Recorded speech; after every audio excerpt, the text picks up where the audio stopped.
Hello everyone, welcome back to our English class. Today we are about to learn phrasal verbs in their contextual meaning. Let's kick it off. The first one is set off. የመጀመሪያው ሴት ኦፍ የሚለውን ነው የምናየው። ሴት ኦፍ ማለት ቢግን ጆርኒ መጀመር ነው ማለት ነው። ለምሳሌ we set off for Jimma early morning. we set off for Jimma early morning. ሴት ኦፍን እዚህ ጋር ጆርኒን ለመጀመር ተጠቀም ነው ማለት ነው። ወይ ደግሞ to make someone to do something የሆነ ነገር አንድ ሰው አንድ ነገር እንዲያደርግ ማስገደድ ወይ ደግሞ መገፋፋት ሴት ኦፍ እንለዋለን በሌላ መንገድ። ፎር ኤግዛምፕል the laziness of workers set employer of angry. the laziness of workers set employer of angry. እዚህ ጋር እንዲናደድ ያደረገው ማለት ነው። ሴት ኦፍን እዚህ ጋር to make someone to do something የሚለውን ደግሞ ገልጾልናል። አንድ ሰው የሆነ ነገር እንዲያደርግ ማስገደድ ወይም መገፋፋት የሚለውን ሀሳብ እንዲገልጽልን እንጠቀመዋለን ማለት ነው። ሁለተኛው ፍሬዛል ቨርብ ፒክ አፕ ነው። ፒክ አፕን በተለያየ መንገድ እንጠቀመዋለን። የመጀመሪያው to lift something from a surface ነው። የሆነ እቃ ማንሳት የሚለውን ሀሳብም እንጠቀመዋለን። she reached out and picked up a book. she reached out and picked up a book. እዚህ ጋር መጽሐፉን አነሳችሁ እያልን ነው ማለት ነው። ሌላው ደግሞ ፒክድ አፕ የምንጠቀምበት go somewhere to collect someone or something ነው። ፒክ አድርገኝ ምናምን ሲባል ብዙ ጊዜ ይሰማል። የሆነ ሰውን መውሰድ ማለት ነው። በመኪና አንድ ሰው ማምጣት ወይም መውሰድ ማለት ነው። ለምሳሌ could you pick my sister up from college? could you pick my sister up from college ካልን ይህም ፒክ አፕን to collect someone from somewhere የሚለውን ነው የሚገልጽልን ማለት ነው። ሌላው ፒክ አፕን በሌላ መንገድ ደግሞ to answer a phone call የሚለውን ደግሞ እንጠቀምበታለን። የስልክ ጥሪ መመለስንም ፒክ አፕ እንለዋለን ማለት ነው። why did you pick up the phone earlier? why did you pick up the phone earlier? እዚህ ጋር ፒክ አፕን to answer a phone call የሚለው ጋር ደግሞ እናገናኘዋለን ማለት ነው።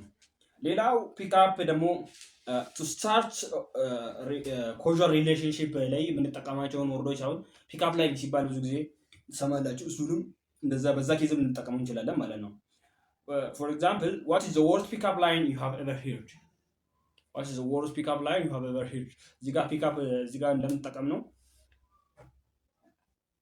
ፒክ አፕ ላይን ስንል ፒክ አፕን ኮዡዋል ሪሌሽንሺፕ ላይ የምንነጋገራቸው ንግግሮች ጋር ደግሞ አገናኘ ነው ማለት ነው።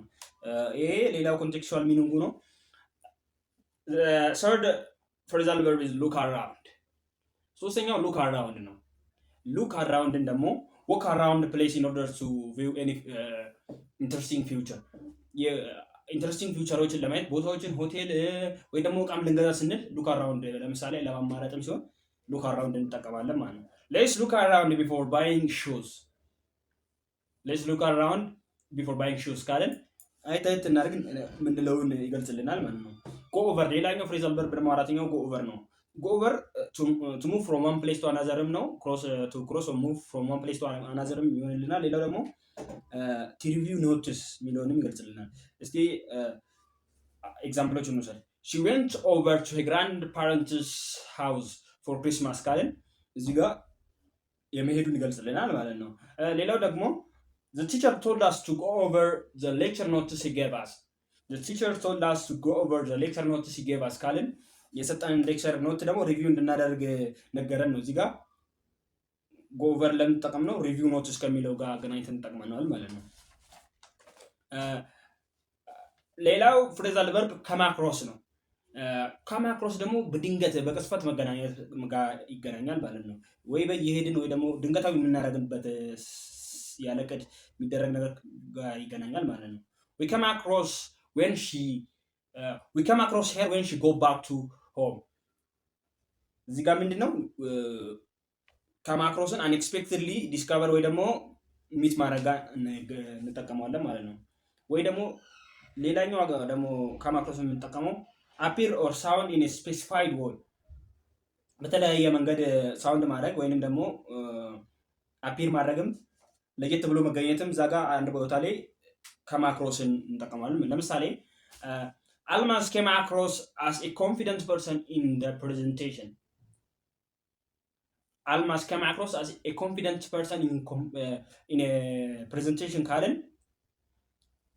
Almas came across as a confident person in presentation ካልን እዚህ ጋር ኮንፊደንት ሆና መጣች ነው። ከማክሮስን እዚህ ጋር እንደዛ ነው የምንጠቀመው ማለት ነው። ሌላው ፍሬዛል ቨርብ ካት ኦፍ ነው። ካት ኦፍ ማለት እዚህ ጋር ስቶፕ ፕሮቪዥን ኦር ሰምቲንግ ፍሮም ስፔሻሊ ስቶፕ ፕሮቪዥን ኦፍ ሰምቲንግ ነው። የሆነ አቅርቦት ነገር ማቆም፣ ለምሳሌ ኤሌክትሪሲቲ ሊሆን ይችላል፣ ፓወር፣ ዋተር፣ እንደዚህ አይነት ነገሮችን ማቋረጥ ምንድን ነው የምንለው? ካት ኦፍ እንለዋለን ማለት ነው። the electricity has been cut off within a hotel። እዚህ ጋር ካት ኦፍ ለምንጠቀም ነው ማቋረጥ የሚለውን ነው። ሌላው ደግሞ to interrupt while someone speaking ግን ማቋረጥ ምንድነው? ካት ኦፍ እንጠቀማለን ማለት ነው። don't cut off me while I'm praying ካልን ጸላይ አታቋርጥ፣ ካት ኦፍን እዚህ ጋር ለማቋረጥ ደግሞ እንጠቀማለን ማለት ነው። ሰባተኛው ፍሬዛል ቨርብ ብሪንግ አፕ ነው። ብሪንግ አፕ ደግሞ ኢሹ ማንሳት፣ ስታርት ቶኪንግ አባውት ሰምቲንግ ነው። የሆነ ኢሹ ማንሳት ብሪንግ አፕ እንጠቀማለን ማለት ነው። he became annoyed when you brought up politics ካልን he became annoyed when you brought up politics brought upን እዚህ ጋር እንደምንጠቀም ነው ማንሳት የሚለውን ማለት ነው። ሌላኛው ደግሞ ብሪንግ አፕ ልንጠቀመው የምንችለው ቻይልድ ኬር ወይንም ማሳደግ፣ ራይዝ ቻይልድ የሚለውን ደግሞ ሀሳብ ለመግለጽ እንጠቀመዋለን ማለት ነው። my parents dropped everything to bring up us my parents dropped everything to bring us up my parents dropped everything to bring us up ካልን ብሪንግ አፕ እዚህ ጋር ቻይልድ ኬር ከማድረግ ጋር ይገናኛል ማለት ነው። ሌላኛው ፍሬዛል ቨርብ እዚህ ደግሞ ያለልን ፑት አፕ ዊዝ ነው። ፑት አፕ ዊዝ ቶለሬት የሚለውን ሀሳብ ለመግለጽ እንጠቀማለን። ቶለሬት ፑት አፕ ዊዝ የሚለውን ቶለሬት የሚለው ጋር እንጠቀማለን ማለት ነው።